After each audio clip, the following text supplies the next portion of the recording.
오늘 하나님께서 우리에게 주신 말씀 로마서 6장 1절부터 14절인데 읽기로는 1절과 2절만 읽겠습니다. 살아계신 하나님 말씀입니다.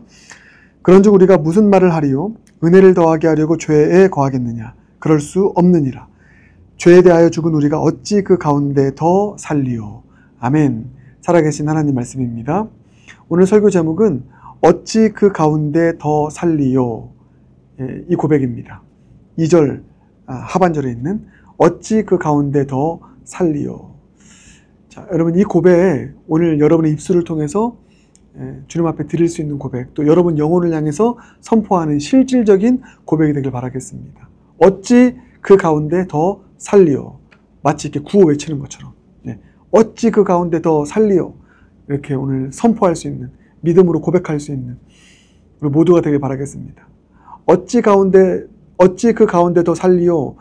이 고백 누구의 고백일까요? 은혜 받은 자의 고백입니다. 은혜 받은 자가 어떻게 살 것인가? 다시 한번 은혜 받은 자가 어떻게 살 것인가? 라는 물음을 던졌을 때, 질문을 던졌을 때 이 대답하는 것입니다. 어찌 그 가운데 더 살리요? 어찌 죄 가운데 더 살리요? 이게 은혜 받은 자는 어떻게 살 것인가에 대한 우리의 성경적인 답이 되어야 됩니다. 어찌 그 가운데 더 살리요? 어찌 죄 가운데 더 살리요? 결코 그럴 수 없다. 이렇게 고백하는 것이죠. 오늘 본문의 표현을 빌려서 우리 이 고백하는 것입니다.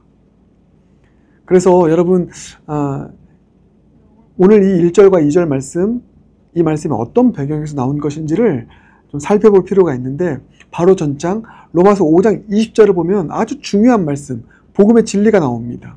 여러분 잘 알고 있는 말씀인데 이런 말씀이 있습니다. 죄가 더한 곳에 은혜가 더욱 넘쳤나니, 이런 표현이 있습니다. 놀라운 복음이죠. 죄가 더한 곳에 은혜가 더욱 넘쳤다. 죄가 더한 곳에 더 깊은 어둠 가운데 있을 때 복음은 무엇입니까? 그럴수록 더 은혜를 베풀어 주시는 것입니다.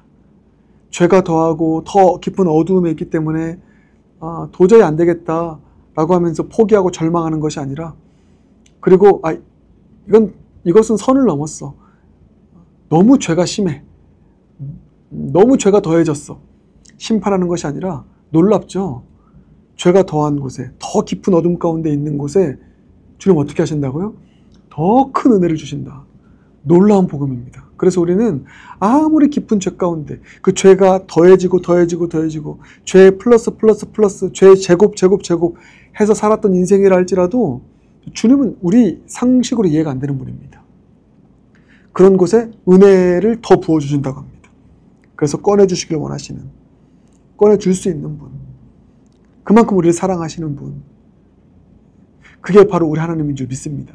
그래서 죄가 플러스 되는 삶을 살아가고 있는 사람이 있다 할지라도, 그런 공동체가 있다 할지라도 플러스를 뛰어넘어서 제곱에 죄가 더한 곳에 있는 영혼과 공동체라 할지라도 여러분 우리 포기해서는 안 됩니다.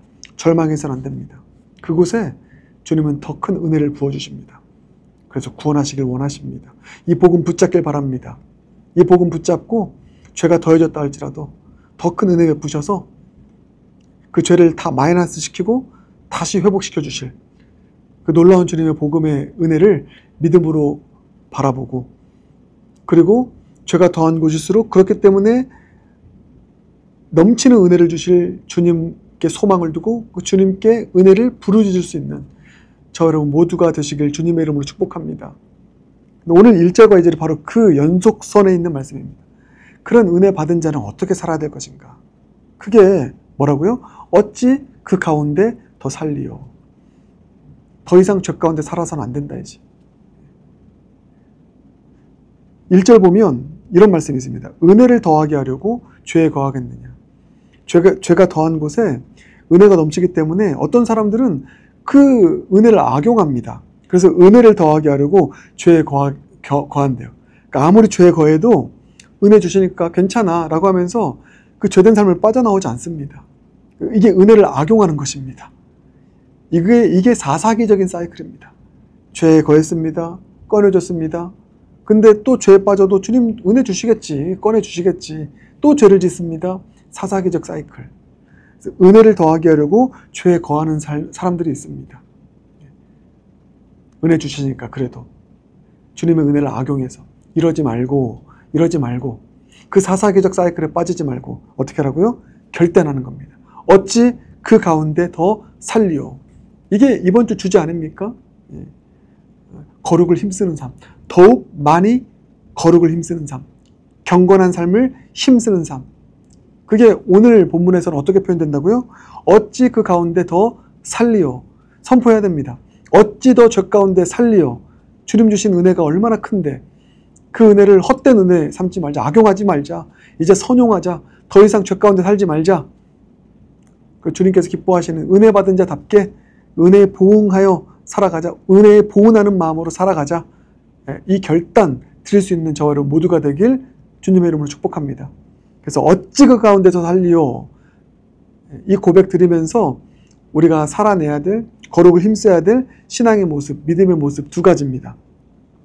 그게 오늘 본문 14절까지라고 했는데 11절부터 13절까지 보면 두 가지 단어가 나옵니다.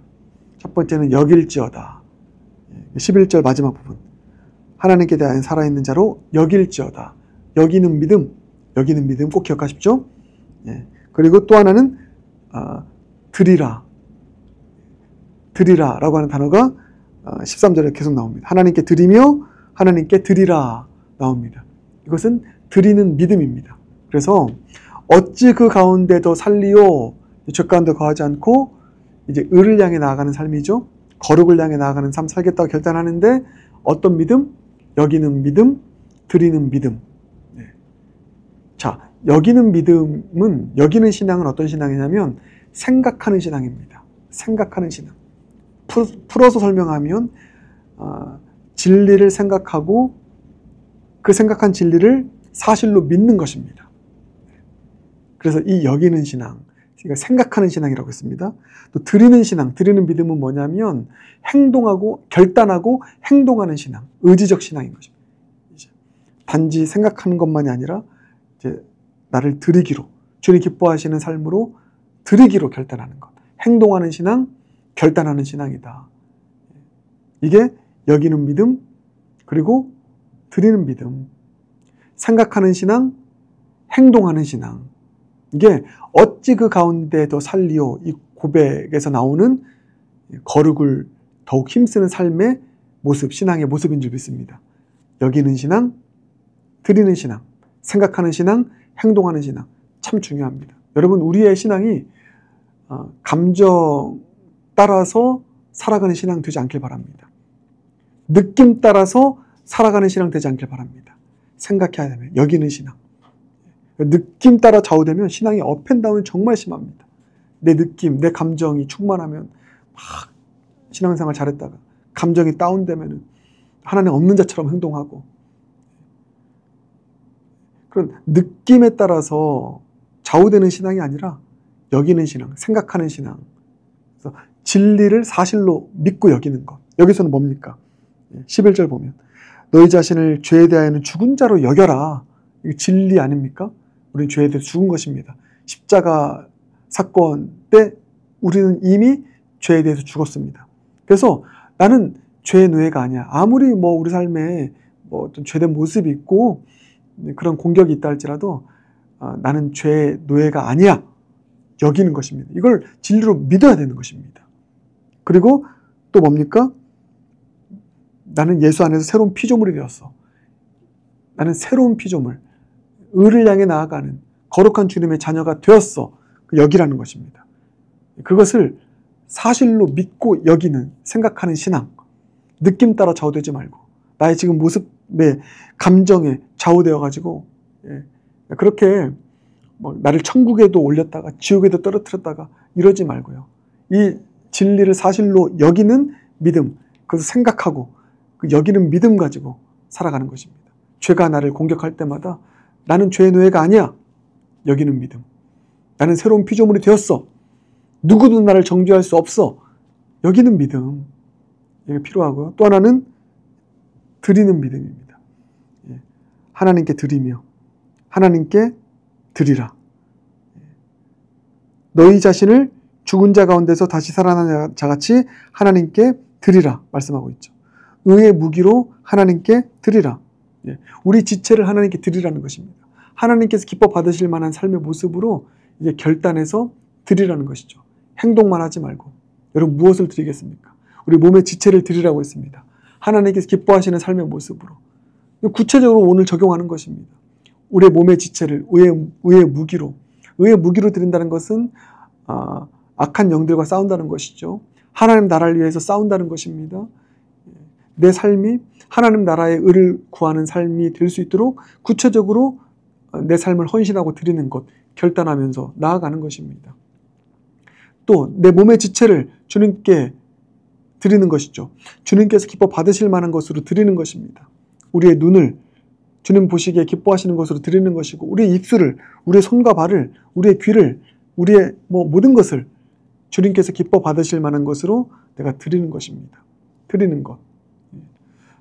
그런 차원에서 이 드리는 믿음, 구체적으로 행동하는 믿음, 내가 이런 삶을 살았을 때, 내가 이런 입술의 고백을 했을 때, 내 눈이 죄된 것을 보지 않고 선한 것을 바라보며 살아갔을 때 하나님께 기쁨이 된다. 그렇게 내 눈을, 내 입술을, 내 손과 발을 주님 위해서 드려야지.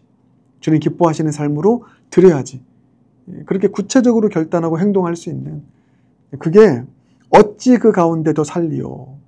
이 거룩을 향한 믿음의 고백, 그 결단 속에서 나오는 우리의 삶의 실질적인 거룩을 향한 몸부림인 줄 믿습니다. 그렇게 살아갈 수 있는 저와 여러분 모두가 되길 주님의 이름으로 축복합니다. 기도하겠습니다. 사랑해 주님 감사합니다. 오늘 주신 말씀, 은혜를 받은 자들이 어떻게 살아야 되는 것인가, 오늘 말씀을 통해서 깨닫게 하신 감사합니다. 어찌 그 가운데 더 살리요. 이 고백이 은혜 받은 우리의 고백되어서 살아갈 수 있는 모두가 되게 하여 주시옵소서. 은혜 받았기 때문에 죄가 더한 곳에 은혜가 더 크다고 해서 더 죄 가운데 거하는 사사기적 사이클, 그런 삶이 아니라 어찌 그 가운데 더 살리요. 이 고백하면서 이제 적극적으로 주님께서 기뻐하시는 거룩의 삶을 더욱 많이 힘쓰며 살아가는 모두가 되게 하여 주시옵소서. 무엇보다 여기는 믿음으로, 생각하는 신앙으로, 드리는 믿음으로, 행동하는 신앙으로 우리의 삶을 주님 기뻐하시는 모습으로 또 드리며 나아갈 수 있는 우리 모두가 될 수 있도록, 거룩한 하나님의 백성들 모두가 될 수 있도록 역사하시고 도우시고 인도하여 주시옵소서. 예수님 존귀하신 이름으로 기도드립니다. 아멘.